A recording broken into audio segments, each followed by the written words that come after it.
तो जो पंडित जी पूजा करते हैं भोले का, तो उनको ना एक शक्ति है। बाबा जब बात करे पार्वती जी, तो पार्वती जी बात करे तो बाबा मैंने पंडित जी सुन लिए सारे बातें, दोनों को पति पति के सुन लिए कि मेरी तो पत्नी गर्भवती हो गई, लेकिन वही 12 साल बाद मेरा तो लड़का मर जाएगा। तो चलो कोई बात नहीं, देखते हैं। तो सपने में उनकी पत्नी के सपने में पार्वती जी आएंगे कि उठ, तू क्यों रो रही, क्यों चिंता कर रही है? ए लड़का, कौन बजा रहा ताली है? लड़के के हाथ से छीलो। पत्नी के बोली कि पार्वती जी की तुम गर्भवती हो, तुम्हारे 9 महीने के बाद खूब सुंदर लड़का पुत्र होगा। तो पत्नी खुश हो गई। 30 साल के बाद एक लड़का मैंने गर्भवती हो गई तो बहुत गया। अब पत्नी खूब खुश हो गई, हमारे हवन पूजा पाठ खूब कर रही है, अपना खा पी भी रही है और बाबा का सेवा भी कर रही है। अब पत्नी बहुत खुश है, लेकिन पंडित जी को तो सब मालूम था, वो बेचारे दिल से खुश नहीं थे कि लड़का आएगा फिर 12 साल बाद तो चला जाएगा। तो पंडित जी खुश नहीं थे। अब पत्नी को बड़े मन में उगन था कि हाँ चलो मेरे बाजी का मोच तो हट जाएगा, मेरा एक बालक हो जाएगा। 9 महीने बाद एक लड़का हुआ तो लोग भंडार, अब पंडित जी थे, भंडारा संडारा किए, पूजा पाठ किया, हवन करवाए, बहुत खूब खुश थे, सब पड़ोस खुश है। लेकिन पंडित के मन में खुशी नहीं था, क्योंकि उनको तो आगमन था ये लड़का तो चला जाएगा। फिर भी अपना पासन पूर्ण करने लगी। लड़का हो गया 12 साल का है। जब 12 साल का हो गया तब पंडिताइन लाड प्यार में, एक ही लड़का था 30 साल के बाद शादी की, 30 साल के बाद हुआ, तो लाड प्यार में पंडिताइन कह रही है कि पंडित जी मेरा बड़ी शौक है कि मैं इसका शादी कर दूं। हमारा तो 60 साल उम्र हो गया, हम लोग का क्या पता हम जिए कि मरे, मेरा मन में आशा हो रहा ना कि इसका शादी कर दे। देखो 12 साल के कितने हैं। अब पंडित जी को तो मालूम था कि लड़का 12 साल का जैसे ही होगा वैसे ही इसका प्राण ले लेंगे बाबा पंडित जी, भोले बाबा। अब पत्नी क्या कह रही है कि जी इनका शादी करते, मेरे बड़ी मन में आशा करिए ना। पंडित जी तो अब क्या कहें, पत्नी से कहे तो क्या कहें, वो पत्नी से कुछ नहीं कहे। तो फिर बोले कि देखो सुन, अभी इसका शादी नहीं होगा, अभी मैं इसको काशी जी पढ़ने भेजूंगा। अब पंडित जी बहाना मारे, काशी जी भेजूंगा पढ़ने के लिए, तो इसके मामा को बुला, अपने बेटे को काशी जी पढ़ाऊंगा, एक विद्वान पंडित बनाऊंगा, तब शादी करूंगा। सोचे पंडित जी कैसे बहाना मारो। तो पंडित जी बताओ मेरा कितना मन था कि मैं शादी करती, बहू को बुलाती, ये तो पंडित जी पता नहीं क्या क्या सोचे। तो पंडित कहे नहीं।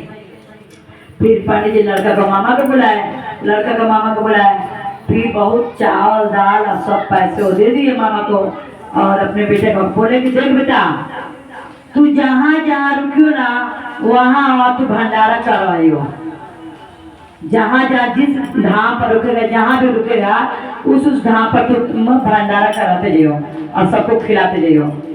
लड़का बोला ठीक है, माँ उसको बोल दे ठीक है। गए, जाते जाते गए तो एक मंदिर मिला, वहाँ भंडारा करवाए, वहाँ रुके। फिर कुछ देर गए तो कुछ दूर में फिर रात को गए, शाम को गए तो एक राजा के बेटा को शादी हो रहा था और लड़की भी थी राजा की।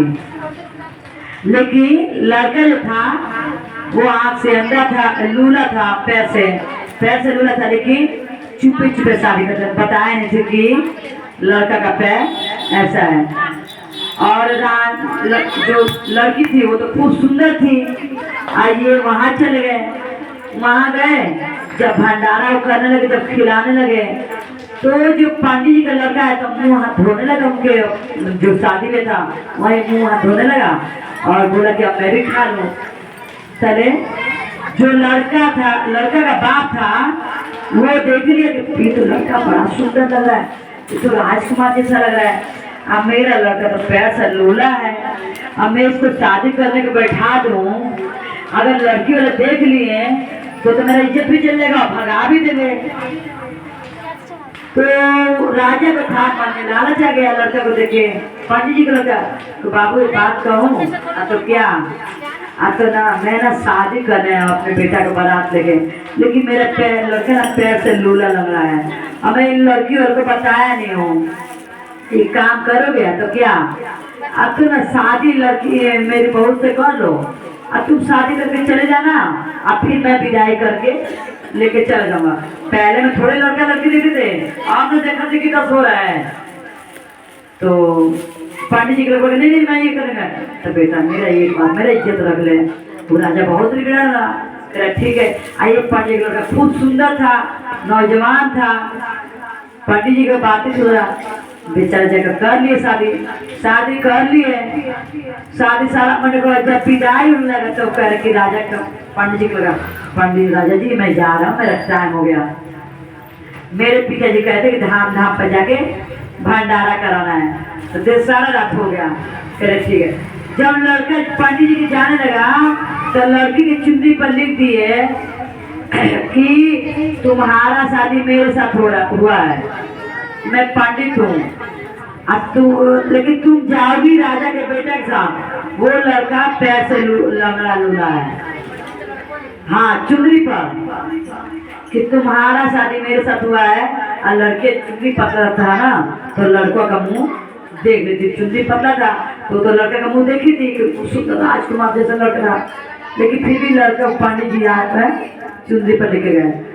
जब लेके गए और वो लड़का चले गए अपना धाम पर, और दोनों मामा बेटा पर चले गए। जब गए तो लड़की का विदाई करने लगे। जब लड़की का विदाई करने लगे तो राजा जी कहे जल्दी विदाई करो, विदाई करो, लड़का का बाप विदाई करो। तब बहू बोली कैसा विदाई, मेरा पति ये नहीं है, मेरा पति गया काशी जी पढ़ने, वो काशी जी से पढ़ के आएंगे। वो लिखा था कि मैं काशी जी जा रहा हूँ, काशी जी पढ़ने जा रहा हूँ, जब भी लौटूंगा तो देखूंगा तुमसे मिलूंगा नहीं मिलूंगा। तो बोला कि कौन है ये, मेरा पति नहीं है, मैं अपने पति को देखी हूँ, मेरा पति तो खूब सुंदर है, ये तो लूला लग रहा है। मेरे पति काशी जी पढ़ने गए, वो आएंगे तो जाऊंगे, या नहीं आएंगे तो मैं ऐसी जिंदगी भर जाऊंगी, लेकिन मैं इसके साथ नहीं जाऊंगी, मेरे इसके साथ शादी नहीं हुआ है तो कैसे जाऊँ। फिर बारात लौट गया।